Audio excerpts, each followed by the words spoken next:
what's going on, man, people? It's your boy G White, man. I'm sitting over here with my guy GlasxxTv. What's going on today? Man, cooler, man. I'm blessed, man. I can't complain at all, my guy. Feel good, man. Feel great. All positive vibes and energy.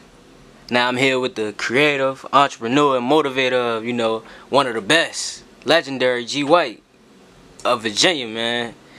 What's going on today? Hey, man. It's cooler, bro. I can't complain, man. It's just another work day in the trenches, man. Same old, guy. Now this interview actually kind of legendary to me because, a lot of people got a lot of good stuff to say about you, you know what I'm saying? And you actually chose me to let me interview you. So I appreciate you for that. No. I appreciate you, bro, and everything that you're doing for the culture and just the Virginia scene, you know what I'm saying? It's all about support and, bonding together. So, I see you guys, your thing going on and everything, so why not pull up and just, support? I appreciate that. No, for sure. So let's get right into it. Born and raised in Virginia? Yeah, Newport, Virginia to be exact. Yeah, I grew up on Broadfield and Chestnut, not too far, right outside of downtown, right around the corner from 73rd Street, Chestnut. So yeah, that's where I'm from. That's where I be at. Now, what was it like for you growing up out here in Virginia? I mean, growing up, man. It's just like any other inner city poverty type place, man. You know what I'm saying? I mean, you grow up in the struggle. You got some good. I ain't come from a real bad background or nothing like that, but had a good household. My mother raised me. It was my mother and my older brother.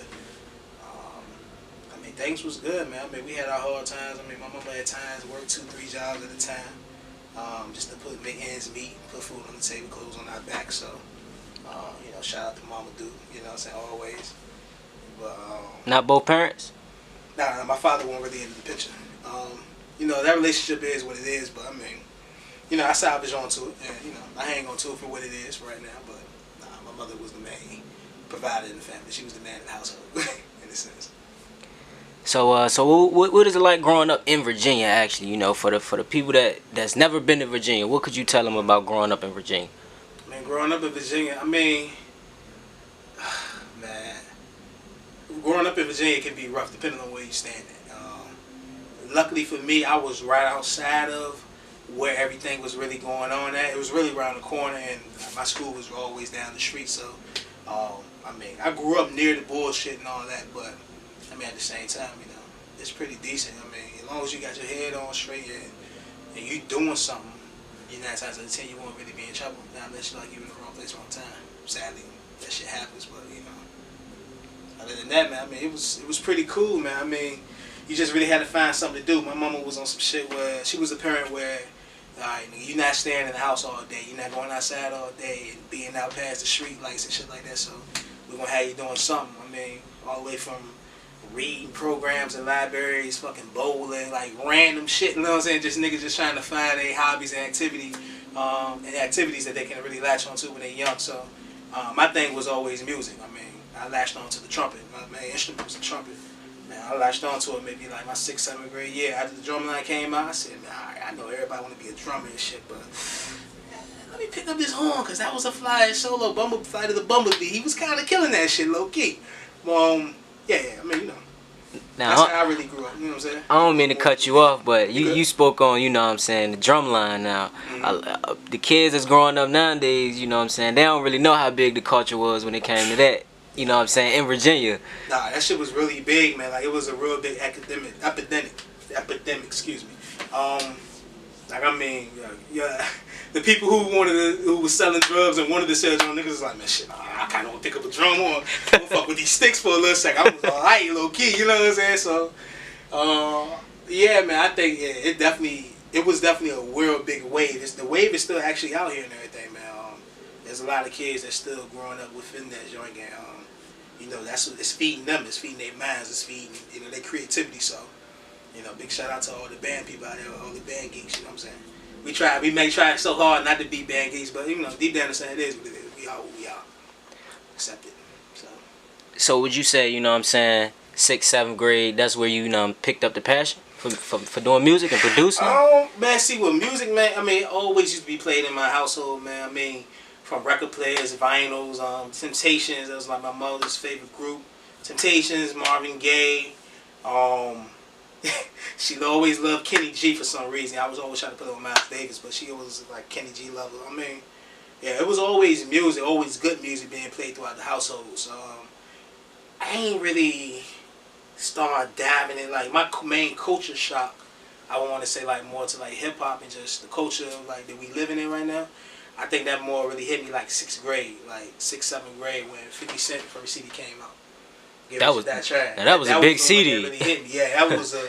It was so big, bro. I had like 5 of the legit CDs, and then I had 10 of them joints on bootleg or rip, just because I just wanted to support the homie. Because I was like, man, this shit hella impactful. Like his story, you know what I'm saying? Like I ain't live his story. I ain't live nothing very similar to like his story, but just hearing that conviction through people, you know what I'm saying? Like you can tell when it's very genuine when it comes from somebody's mouth. So he a true person who lived through what he said, what he say. So yeah, you know.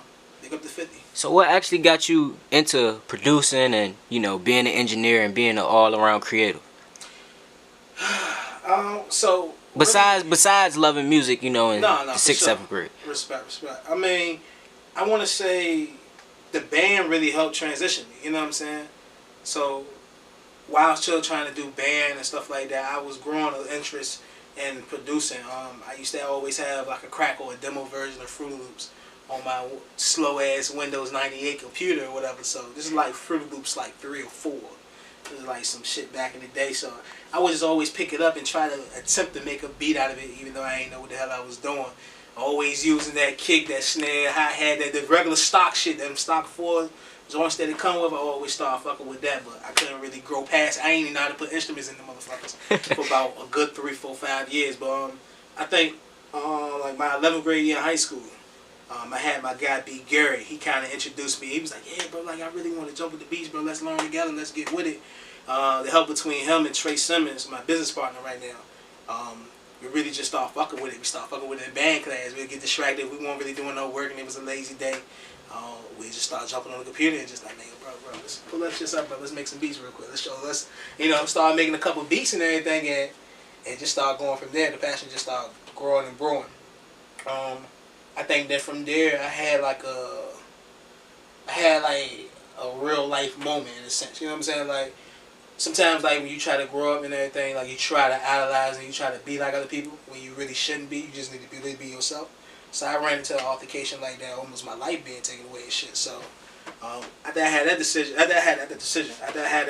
altercation happen to me, it was on some shit where it's just like, hey, G, either you gonna try to be full time, or trying to be a street nigga trying to imitate, you know what I'm saying, a life that you ain't really going now, or you can fuck with this music shit full on and don't look back. So that's what I've really been doing. I've been in the music straightforward from there. I think I got graduated high school in 2009. Once I got into college in 2010, I decided 2009, 2010, I started up my first LLC, and I've been making money off of producing and audio engineering since then. Full time, 2010, yeah, to date.